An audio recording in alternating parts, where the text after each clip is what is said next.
Gledate Gorenjska poročila na GIF TV. Danes se je začela v Bohinju gradnja povezovalnega kanala. Zakaj je to pomembno za Bohinj? Ta kanal, ta gradnja, bom rekel, da je zelo pomembna za Bohinj, sploh pa za Zgornjo dolino. S tem, ko bomo to zaključili, bomo povezali Zgornjo dolino, kanalizacije Zgornje doline z čistilno napravo, ki se nahaja v Bohinjski Bistrici.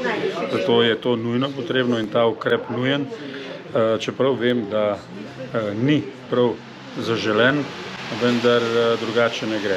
Cesta sama je na določenih mestih tako ozka, da ne dovoli, sama širina ceste ne dovoli, da bi se lahko upravljal enosmerni promet.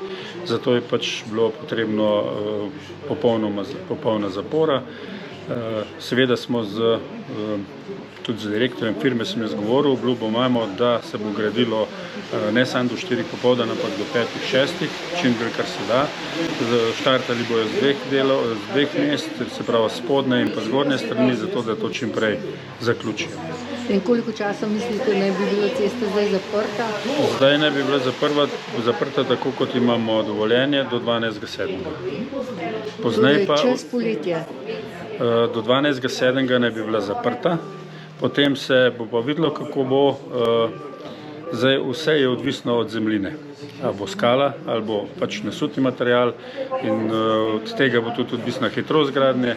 Če se pokaže, da je pač mogoče v tem delu možno narediti hitreje ali pa da se bo to zaključilo, se bo zaključilo. Če ne, bomo potem razmišljali, ali bomo šli v jesenskem delu naprej. V jesenskem delu pa nismo štartali zaradi tega, ker je prepozno.